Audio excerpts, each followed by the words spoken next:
Story king में आपका स्वागत है। नए नए वीडियो देखने के लिए चैनल को अभी सब्सक्राइब करें। महिला नागा साधु पीरियड्स में कैसे करती हैं महाकुंभ में स्नान? क्यों पहनती हैं गंती? जानिए क्या है इनके जीवन का वो गहरा रहस्य। प्रयागराज का महाकुंभ मेला धार्मिक आस्था का एक अद्भुत संगम है, जिसमें न केवल लाखों श्रद्धालु शामिल होते हैं, बल्कि साधु संतों की भी बड़ी संख्या मौजूद रहती है। इन साधु संतों में महिला नागा साधुओं का एक विशेष स्थान है। महिला नागा साधुओं का जीवन कई तरह की कठिनाइयों और परंपराओं से भरा होता है। वे अपने विशेष तरीके से भगवान की उपासना करती हैं और कुंभ मेले में अपनी भागीदारी सुनिश्चित करती हैं। क्या होता है महिला नागा साधुओं का पहनावा? महिला नागा साधु का जीवन घर परिवार से दूर एक तपस्वी जीवन होता है। इन साधुओं को कठिन साधना और कठिन जीवन शैली का पालन करना होता है, जिसमें उनका आचार विचार, पहनावा और पूजा पाठ शामिल होते हैं। महिला नागा साधुओं को पुरुष नागा साधुओं से कई मायनों में भिन्न माना जाता है। महिला नागा साधु के बारे में एक महत्वपूर्ण विशेषता यह है कि वे दिगंबर नहीं होती, यानी वे निर्वस्त्र नहीं रहती, जबकि पुरुष नागा साधु नग्न रहते हैं। महिला नागा साधु गेरुए रंग का एक सिला हुआ वस्त्र पहनती है, जिसे गंती कहा जाता है। यह वस्त्र उनका जीवन भर का पहनावा होता है।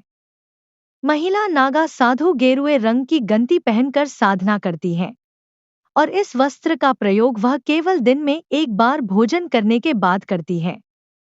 मासिक धर्म के दौरान कैसे रहती है महिला नागा साधु?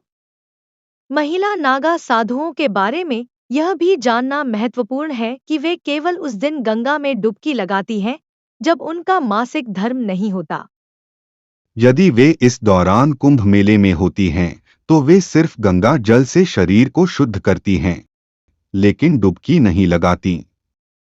यह एक धार्मिक और शुद्धता से जुड़ा हुआ काम है। महिला नागा साधु बनने के लिए महिलाओं को कड़ी परीक्षा से गुजरना पड़ता है। उन्हें पहले अपने जीवन में ब्रह्मचर्य का पालन करना होता है और यह साबित करना होता है कि वे ईश्वर के प्रति पूरी तरह समर्पित हैं। इसके बाद ही गुरु उन्हें महिला नागा साधु बनने की अनुमति देते हैं। इस प्रक्रिया में जीवन का संपूर्ण त्याग और कठोर साधना शामिल होती है। महिला नागा साधु बनने से पहले महिला का मुंडन कराया जाता है और फिर उन्हें नदी में स्नान कराकर पूरी तरह से शुद्ध किया जाता है। किसकी पूजा करती हैं महिला नागा साधु? महिला नागा साधु भोजन में कंदमूल, फल, जड़ी बूटी और पत्तियों का सेवन करती हैं।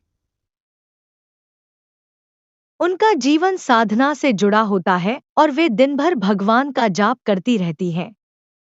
विशेष रूप से वे शिवजी और दत्तात्रेय भगवान की पूजा करती हैं। प्रत्येक दिन सुबह ब्रह्मा मुहूर्त में वे शिवजी का जाप करती हैं और शाम को दत्तात्रेय भगवान की आराधना करती हैं। महिला नागा साधुओं के लिए अलग-अलग अखाड़ों की व्यवस्था की जाती है। ये अखाड़े उन्हें विश्राम और साधना के लिए जगह प्रदान करते हैं। महिला नागा साधु एक विशेष स्थान पर रहती हैं, जिसे माई बाड़ा कहा जाता है। यहाँ वे पूजा पाठ और साधना करती हैं। कुंभ मेले में बढ़ जाता है महत्व। महिला नागा साधु के बारे में एक और दिलचस्प बात यह है कि उन्हें नग्न रहने की अनुमति नहीं होती है। इसके विपरीत पुरुष नागा साधु निर्वस्त्र होते हैं।